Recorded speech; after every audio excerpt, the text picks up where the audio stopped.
Major funding for this program is provided by grants from HSH Nordbank and First American Title Insurance Company of New York, Perfect Building Maintenance, Allied Partners, Murray Hill Properties, Bank of America, SJP Properties, Greenberg Traurig.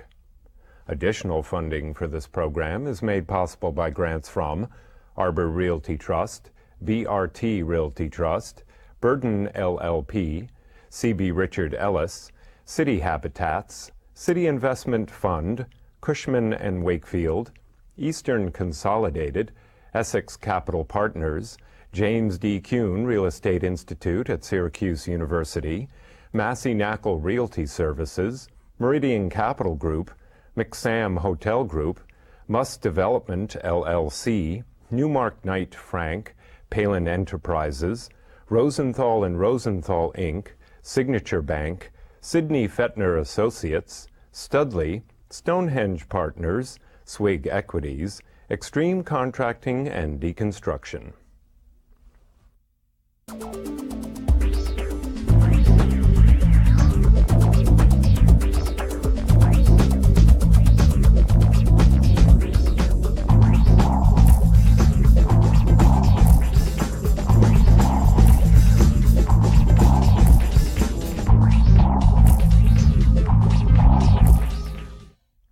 Hello, my name is Michael Stoller, host of the Stoller Report, Real Estate Trends in the Tri-State Region. They call it Long Island City. It's some place near the 59th Street Bridge. 7 subway stops, 7 subway lines go over there. It's hot. Everybody was looking to live, eat, reside, office space in Long Island City. Today, I want to bring the people who really know what's going on in Long Island City to tell us what's really happening in Long Island City. My guests today include Perry Fine, president of LPF Realty, Josh Kurloff, vice chairman of Cushman & Wakefield, David Browse, president of Browse Realty, and also president of the Long Island City Business Improvement District, and last but not least, Mark Go, director of real estate at Silver Cup Studios. So why do people, what happened? What happened to, all of a sudden, poof, Long Island City? Why does everybody want to be in Long Island City? Well, it's not all of a sudden. You saw back in mid-'80s, you had Citicorp build that, very large tower, 43 stories. And it lived alone for many years. Lived alone, but it was a start. We then came back in 1999, 2000, 2001, built a new building for MetLife Insurance Company, took 1,600 employees from Manhattan, brought them out to Long Island City, and now you're seeing, through a rezoning that the city has gone through, a lot of other developers coming in and doing residential, doing office, and doing hotel. I don't want to hurt you, but I think the guys, the Suna family and Silver Cup, have been there since early 1980s also. Yep. They took a place, they couldn't make it a tennis place, so they made it the largest television studio production in the Northeast. Yeah, they've been very successful with the television studio, and now with the expansion of the new studios, we got 350,000 square feet of new production facility. And 2 residential towers and an office complex all going in. So wait, waterfront. on that one you're going to have 350,000 square feet of new production facilities. Yeah, film and television production. Which now, and the other one running 24 hours a day, 7 days a week. Yeah. Okay. No, and you're also going to have office space, which Josh could lease. Yeah. Okay, which you'd be very happy. And then you're going to have 2 residential towers. Yes. Rental, condominiums? When we started the planning process, which has been, we did a private rezoning, it was, the market was a condominium market. Now, with things changing, I think it's going to be a mix of both. We're going to have for sale housing and rental. And especially how well Rock Rose is doing down the waterfront with the rental product, that makes it very attractive. Yeah, Rock Rose has been extremely successful. But you remember, Rock Rose was not the first, okay? The first one who really went there was a city agency going City Lights. City Lights over there, and then the second one was really Avalon Bay over there, and they just like like Citicorp were sitting lone soldiers standing on the waterfront by themselves, and nobody was really coming right away. But the city enacted rezoning, I guess about 3 years ago now is when it went into effect, it's like Long Island City's on sale. You had some speakers on a couple of weeks back talking about $1,500 a square foot for condominiums in downtown New York. Brooklyn, Williamsburg, that stuff I think are getting about 1,000, 900. Long Island City is half price compared to downtown Manhattan. We're 700. It takes a vision, and Giuliani had the initial vision, and Bloomberg picked up that vision, which is there are 800 acres in Long Island City, sitting 7 minutes by train to Manhattan, and timing is critical. Sometimes you're lucky with timing, sometimes you're not. I believe now the timing is perfect. I think the stars are partially aligned in that the Manhattan office market went through in the last 24 months almost a 45% increase in the rental rates.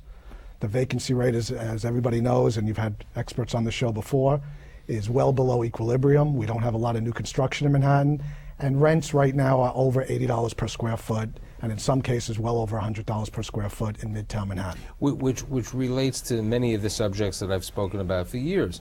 Okay, the city has a workforce, and you need workforce housing, and you need workforce office space. And the small accounting firm, the nonprofit, the other places, they can't afford to pay $80, okay? And they will do maybe like some of the law firms that move to White Plains. I mean, Long Island City, at least they can take the subway. They could take the ferry. The company can even get a shuttle bus and come across, because what's the savings in rent, Josh? I mean, they're enormous, quite frankly. The safety valve, Manhattan needs a safety valve. It was Brooklyn and will continue to be Brooklyn. Quite frankly, it's also the Jersey waterfront. Long Island City is a natural safety valve for the tenants and the users you're talking about. So let's talk about that, for my viewers. What's the rental savings? Okay, you're saying to me it's $80 in Midtown. And now we're talking about the MetLife space that you're specifically leasing. And David, you have space also. In addition, you own the MetLife building that there's there, and then there's the Gotham Center, and then there's the UN Federal Credit. Plus there are others, FILE organization, so on. What's the rent? And what are the opportunities and the advantages? The rent. Let me start with the MetLife building. MetLife moved 1,600 or 1,700 employees into the building initially. They've made a strategic decision to move half their employees to Manhattan and maintain 800 employees in Long Island City. The building was redeveloped as a headquarters quality building, so it has tremendous amenities for the workplace: cafeteria, health club, an outdoor terrace, a fitness center. So that caters to every user, obviously, and the users that come into this building, in theory, don't have to pay for it. But to answer the question specifically, the rent is in the low to mid 40s per square foot. You get a as-of-right incentive from the City of New York called the REAP benefit, which is a tax credit, which equates to $3,000 per employee.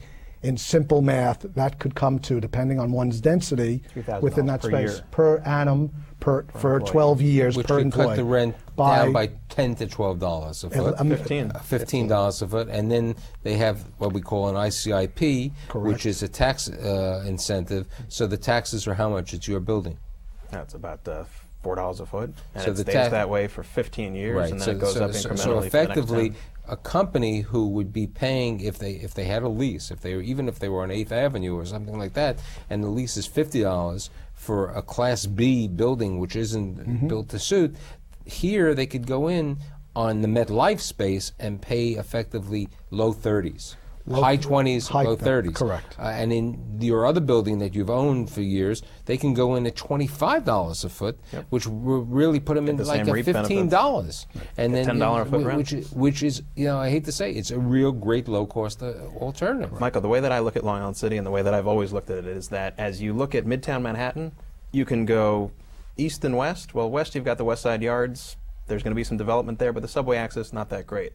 You go east, you go one subway stop from 59th and Lexington, the Bloomberg building, and you come to our building at MetLife. 7 minutes. 7 minutes, one stop on the N, the R, W.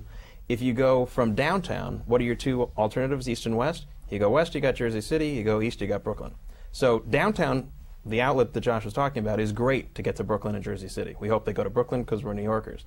If you go to Midtown, really the natural release is going east to Long Island City because you're on the New York City subway line, and that is a huge benefit. all of the law firms, all the accounting firms, all of the advertising firms that are headquartered in Midtown, it's easier for them to get to Long Island City than it is to get to downtown. If you remember a number of months ago when I wrote one of my articles and I said about Viacom, who was evaluating this, I mean, they looked at it and what they did was, as opposed to Long Island City, they made a decision on Hudson Square, which we spoke about a couple weeks ago on my show. And, you know, nothing wrong because Hudson Square had this. So I think on the office space situation, there is a definite advantage, and I've always been an advocate over there. And I think, in addition to the new studio space, you're going to have back office space or Class A space for other We're hoping for an entertainment-related, media-related tenant. But Michael, I will say it's an education process because everybody sitting here is in the real estate business in some shape or form, and they understand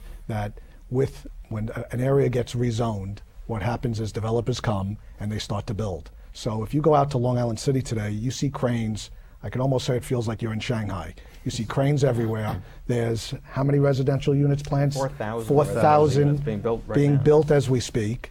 There's 5 million square feet of commercial space proposed to be built. There's green space being created by the city. And there's a $50 million commitment by the city and the federal government, which David said earlier, to start or redo the environment and the infrastructure in Long Island City. So yes, if you go there today, I would say that gentrification is starting. The retail has to come a lot further. I believe it will. I think it's natural that it will develop to the next phase. The only question becomes which tenants are visionary enough, forward-thinking enough to say, this is a low-cost opportunity, I can reduce my occupancy costs, and I could be opportunistic and come in on a ground level of an enormous opportunity when and if all this development takes place. Right, Perry, you're building a condominium now, and who are the buyers? And you know, where are they living, and why are they coming there? Are they, as I said prior to the show, do we have the echo boomers? Do we have the yuppies? Do we have any older people, myself and Josh? It would be a lot easier to design and develop a building if you knew who your target market was, But what we found is, and it's holding true to this point, there really isn't a specific group that's coming.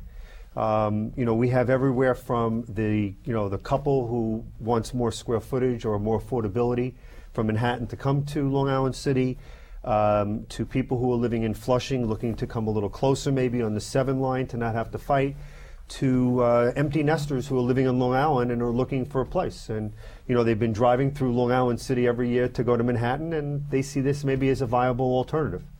So we have a host of everything. And to just address the question that was earlier, I think some of it is a perception versus reality issue in Long Island City that's going on. I mean, every day I show up, trying to find a parking spot gets much harder. There's another crane or another building that I didn't know, or a new retailer that opened up. When we were printing our brochure, like every week it was running back to the marketing. Don't print it yet, another restaurant opened. So it's happening. It's a little slow, for my liking, but then again, I probably would have liked to have been sold out the day I opened. But I think it's coming, and I think your demographics are all over to answer your initial question. Yeah, I tend to agree. I mean, you're building a new condo also. Yeah, we're doing a smaller project, 70 units, and when we talk to the brokers, every demographic is coming right now to Long Island City. And as I mentioned before, I think there's still a perception of value there. I think in other boroughs, in Williamsburg and other locations, people feel the price point has gotten high. So what is the price point for my viewers? Well, we got from Josh and David a pretty good perception of the office market, okay? But what is the price point for a condominium today well, depending on the submarket within Long Island City, because there are little pockets that differentiate north of the bridge, south of the bridge, by the Citibank building, we're down there by the Hunters Point, and I think in the prime location you're looking at high 6s to low 7s. Now Toll is building a project and they're approaching 800. They've broken $1,000 a foot on a unit. So there's obvious demand, and they're selling faster than they ever imagined. So. If you want to own a rooftop penthouse in Manhattan, it's not in anybody's or the average person's vision in Manhattan to own one. You know, you can come to Long Island City and you know, own a very beautiful With a cabana. I mean, you with told me a rooftop cabana. you know, the a beach. duplex. Cabana. Cabana. What is it? Well, we were joking earlier. I says, you know, I mean, you know, Long Island City, you know, not everybody knows, but we, you know, not only do we have 7 train lines and one stop into Manhattan in 2 different directions, you know, we also have a beach. You know, and there aren't many other boroughs that have beaches, you know, that you can play beach volleyball and look at Manhattan skyline while you're playing. Yeah, the skyline, the view is just, it's incomparable. The view from Long Island City to Manhattan is magnificent. I think the question that you know, and I think, you know, Rock Rose and I think a lot of the developments, depending on where they are, you know, are great, looking at the bridge and like your property and over there, I think, but some of the views where certain people, I don't know where they get their mind, building right on the entrance of the 59th Street Bridge, you know, if they want to work for shadow traffic or something like that, they could do well. But Michael, the reason why they're coming there has nothing to do with the view. They're getting a good deal, just like Josh said. The office user is coming to Long Island City because they're getting a good deal at half the rent of Manhattan or even a third the rent of Manhattan. The residential buyer is coming in at half to a third of what they're getting in Manhattan as well. So yes, if they're looking at the beautiful skyline view of Manhattan, they're going to get a better price. If they're on the 3rd floor and they're looking at not such a great view, the convenience and the price of Long Island City is why they're coming to Long Island City. And you said prior to the show, 3 hotels are planned. 3 hotels. You have a Marriott Courtyard. You have the W Hotel, which is a great upscale brand and a hip young brand. It's in Union Square. It's Where are they Avenue. putting a W? It's right next to the Clock Tower building, right a block away from our building. It's on Queens Plaza and Northern Boulevard, right at the intersection. How large are they? It's over 100 rooms.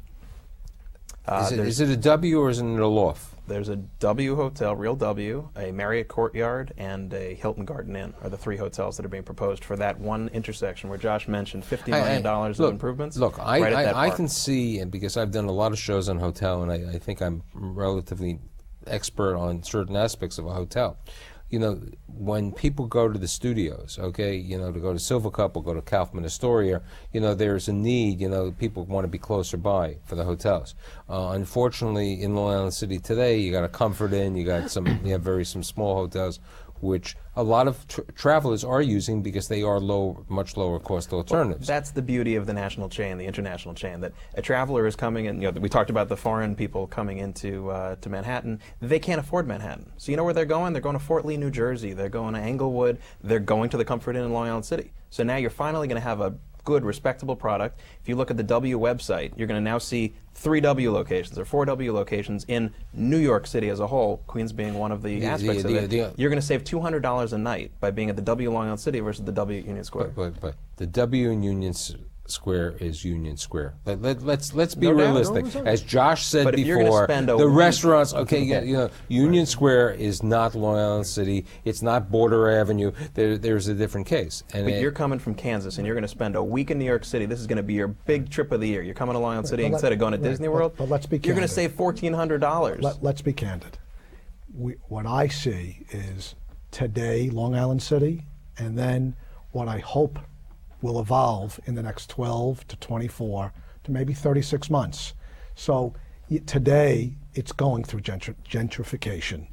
It's a renaissance. Rome wasn't built in a day, and all I'm suggesting is that's why there's smart money out there right now.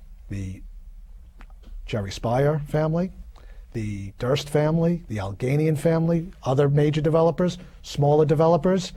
I put my money on those guys. Those guys. Josh, I'm because not you got to questioning. see tomorrow. It's not about today. I think, but on the hospitality, I do want to say, David, that if we have a recession and there's a problem, the first hotels that'll hurt are hotels in Long Island City, and hospitality experts will say that because the prices will diminish in Manhattan, so people would prefer to be in Manhattan. Okay, I think the critical mass, 3 hotels, 3 new hotels with 300 rooms, 350 rooms are fine.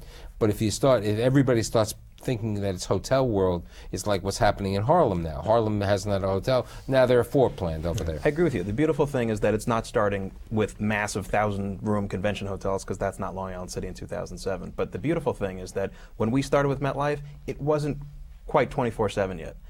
the 24/7 nature of Perry with the residential, Mark with the residential, the office 9 to 5ers, plus now the hotel people that are coming in, they're on the streets at night, they're on the streets during weekends. That is bringing the retailers But don't we there. also need some more amenities? Okay, because let's be realistic. Absolutely. As you brought out before, when Citicorp opened up 20 years ago, they were alone. I would call that building the Jolly Green Giant, and they were alone. It was a self-contained thing. There was nothing there. No one. People wouldn't walk around. They even built the retail on the inside. Right. I mean, they built the yeah. to build a retail inside. Yeah. Built As the Mark subway said. directly into Right. the lobby. So, They so didn't they want said, anybody they to said, exit. here's my bomb center, okay? Here's where I'm going in the shelter. Now things have happened, okay? And you go down there, and there are new developments, there are new restaurants that Josh invited us to go to, you know, when we go out there. And there are things, and there's a water taxi. But we still have certain lacks. We do not have right now a supermarket to speak of. It's Do we coming.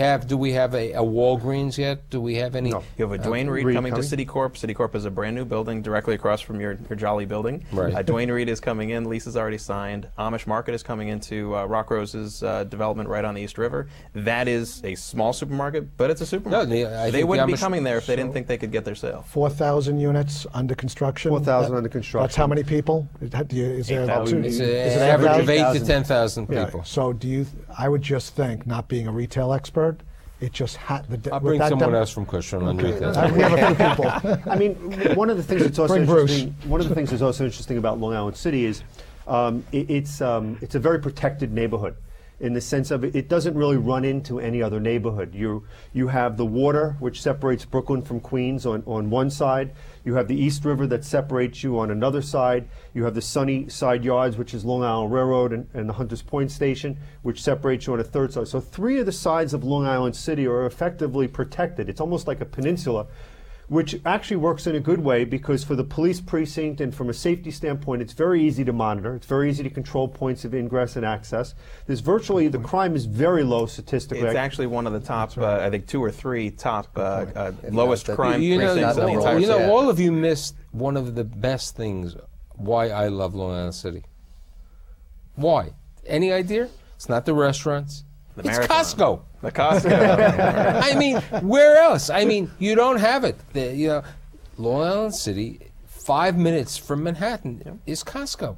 Why did they come Okay. to Long Island City? Why did they come to Because Long Island it's City? cheap and it's accessible. That's right. Look at the accessibility. I mean, with the You can drive a exception, car, you you can can drive park a your car over car. there, you know, and And you know, access to the airports. You know, you don't have to go through the traffic No, coming no, from Manhattan. and Yeah, you're and minutes from and- LaGuardia. And I think what Josh is saying, you're through Long Island City to go either if you want to hit the highway or go through the side street, you're at LaGuardia in 12 to 15 minutes. I mean, it really. It is moving. Now, I have a question. We all realize that there is a financial difficulties and the climate. And this is, what effect do you see, okay, and you see because you're planning to build a new condominium, will the credit crisis or the mortgage market have on the sale of units? I mean, it's going to have an effect in Manhattan, probably harder in Long Island City.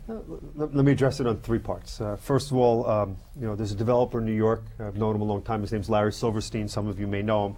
Larry was always like the most optimistic guy, even during the worst times when Larry was having hard times. So I'm a firm believer, first of all, just to kind of be in this business, you have to always be very optimistic and kind of create your own destiny. So that's the first comment I'll add to that. Second of all, as rates continue to make affordability more difficult, if the rates continue to increase, it only theoretically stands to make Long Island City or alternate areas more affordable. You know, we're already in at our basis. We already know our numbers. We've already stated them earlier in the show at the $700 a foot. So if you were thinking about buying Manhattan and now all of a sudden 12 or 13 because the rates is too expensive, yeah, you can come to Long Island. That said, the person who is the fringe buyer in Long Island City is probably going to have difficulty. You know, what we basically have seen, we're trying to pre-qualify everybody at this point in our process of buying. Basically 650 so seems to be the magic credit score for affordability in the Long Island City market is what we're finding. So you're saying there may be a drop-off, but it's going to be a drop-off in the city in general. If you want to get into my whole view about No, I'm not. Honestly, that's a whole no. We're different talking about conversation. Long Island City. We're not getting to a philosophical. Okay, but let's also get to the situation. If companies move into Long Island City, more office companies, okay, you know, And what MetLife did was they built their own cafeteria. They built this Citibank, built the other things. But people don't always want to be self-contained in the property. Absolutely not. Okay, you need affordable restaurants. You need additional spaces over there. You know, where they can. Now, are there McDonald's? I mean, in Long Island City, are there? There's no McDonald's. No, It's a great opportunity for a No, McDonald's. Starbucks tell has you- 2 sites that they've identified that they're coming to in the Long Island City Business District area. It's like a sheep mentality. They are all waiting for when's that exact trigger point when it's okay for me to come. The guy that gets in first is going to get the $20 rent. The guy that comes in second 5 years from now is going to be paying $50. It's just as simple as that. But I think Starbucks typically is kind of national brand. a leader. They come into Union Square when it's not so popular. They came in first. We have no national brands in Long Island City right now. There are none. I was walking through Long Island City before I came here with some retailers to look at what's going on, to explain to the market, because similar to what you do with the office, I've got to get the retailers out there. I've got to educate them. I've got to walk them through. I've got to show them what's being built, because again, it's the perception versus the reality issue. Affordability, you can't beat restaurants right now because they're mom and pop operators who produce excellent quality food, who are not having advertising overhead, like I said earlier. And there are some great restaurants, and I welcome people to come to Long Island. I think the best example, I was in Union Square 2 weeks ago, and I always walk, I walk into every place because of what I do in business and what I do for the media. And I walked into Trader Joe's on 14th Street, and there was a line of over 100 people waiting online. 100 from I could see a 15,000 square foot Trader Joe's opening up, and it would be busy 24 hours a day. And that's what Amish Market is going to be picking up on. They are going to be the crowded place. But they are going to be in a separate section of Long Island City that unless you really have a car, you're not going to go there. Well, if you live in the Queens West area, If you live in Queens West, any you're of going to those go there. 10 buildings are within walking distance of that but, market. But if you're in the other sections of Long Island City, You need another market. You need a car. Absolutely. Okay, You need another Courthouse market. Square, Yeah. you're not going to right. walk over. And Courthouse Square, I think Aaron Slosser, somebody will get a market there because the density will arrive. Okay, and what's going to happen in your space? I know we only have about a minute to go. Are you going to build retail also? On the Silver Cup? waterfront? Yes. On the waterfront, there will be amenity retail for that. But for a supermarket, they'll have to go within the neighborhood, and there's within the industrial business zone or whatever. I think once we're not the only condo project going up there, there's another 1,000 units just a site down. When that goes up, you're going to have enough density to bring in another market. Michael, one comment. When Jerry Spire builds Gotham Center, and he will, there's a deal pending on one of the buildings. The buildings are going to lease. Look what he developed at Rockefeller Center from a retail perspective. He is truly someone that innovative that will know how to create the retail amenities that you're talking about. And I think we all agree. It has to happen. It's just a question of when. I mean, one day, you're going to see what you don't have. You're going to see your H&M. Somebody's going to be creative Barnes and enough. Noble. You're going to see it. Absolutely. You know what? And I think what's going to happen is somebody's going to have the vision and build that Barnes and Noble, which is going to have the Starbucks in it and all the rest. And I think Tishman Speyer has the site for huge retail They have space. the And the huge parking retail space. Parking right at the subway. Right, and It I makes a lot think of sense there. the fact that a lot of people, I think what you said before, or you said it, is that you couldn't. People used to go to Long Island City 10 years ago, 12 years ago, to put their cars. Okay, now there are no room because everybody's building. But I think my audience has got a pretty good idea, and it sounds to me there's a lot of great things happening in Long Island City.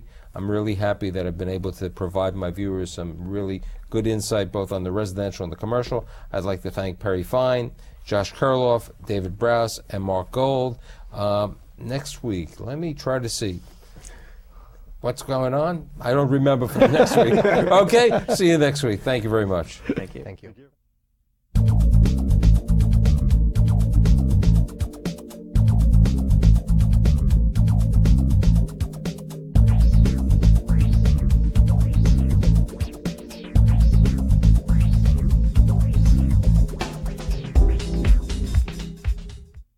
Major funding for this program is provided by grants from HSH Nordbank and First American Title Insurance Company of New York, Perfect Building Maintenance, Allied Partners, Murray Hill Properties, Bank of America, SJP Properties, Greenberg Traurig.